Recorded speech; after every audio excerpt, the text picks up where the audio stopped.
Part 2 is the first time we hear the story told from a different point of view, and that is Father Juilliard. Father Juilliard's, as we discussed in class, the principal of the Pascual Aguila Mission School, which is a school that provides food and education for the dump site kids at Bahala. As we also discussed in class, there are lots of words we can use to describe Father Juilliard, and lots of evidence that suggests that.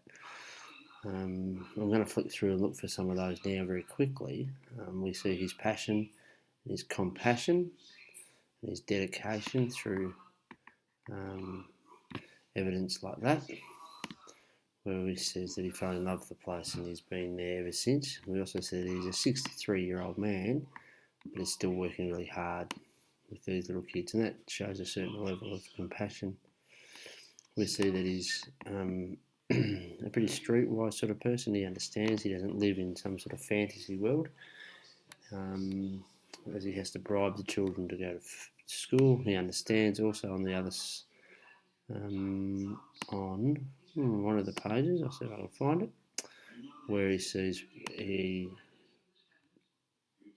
sees why the boys don't go to school. He understands that it's a thing. Here it is. It's a he sees that education to these boys is not really a relevant thing because their life doesn't revolve around it or actually depend on it. It's going to be a life of working on the dump. So he's a pretty clever fella and a pretty good fella. The other main point of Father Juilliard's chapter is more about, he gives a little bit of insight into characters. We see a little bit more of John because of the relationship that he's had. We see that there's a playful reluctance to do what he's told from John, so we can describe him as cheeky or as a bit of a lad.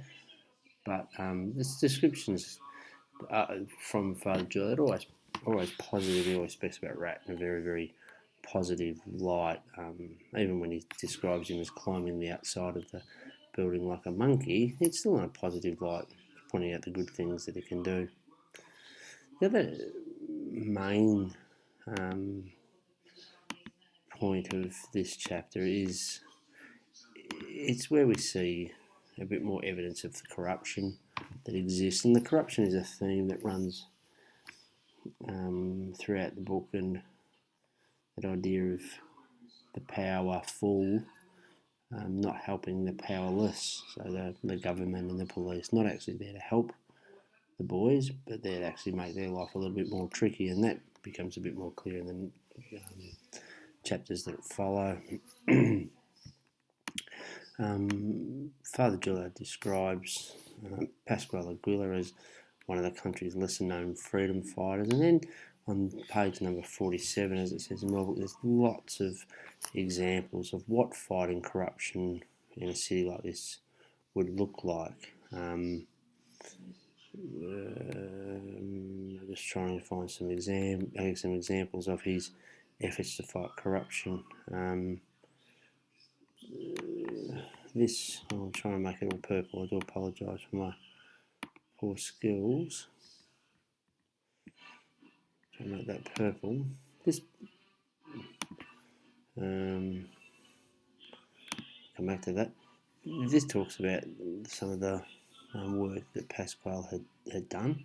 We know that the school was named after Pascual, but we see that he helped the squatters and he helped the guys that were working to be safe. And so if we were describing Pascual as a character, we could certainly use page 47 as examples of his hard work and his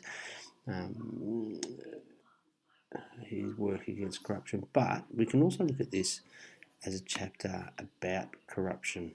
There are lots of examples of corruption here. Hospitals that won't take the poor, people who steal taxes from the poor and keep it in their own pocket, not supplying workers with the proper safety equipment just to save money. And we see in this society that he was murdered. And Andy Mulligan suggests that he was murdered by the police, because the bullets that were taken from his body were similar as what a policeman would use, and of course the murderers were never found, because if the police were the murderers, they're not really going to go looking for them. I do like the line, this here, I mentioned in class today, that the dead are very important. That becomes more and more important as the book goes through, but it is an interesting point to note. Nice little physical appearance quotes that we can use for our booklet on all three characters. We've got the way Rat sounds, we've got the way he looks, thin as a match and the colour of ash. Then we've got Raff in the blue, slight and skinny and shy, long hair over his face with an enchanting smile, and Gardo in the pink, watchful, shaved head, long arms, poise and the grace of an athlete. So we get a little bit more of the characters. The rest of the chapter really just does motor on with the plot.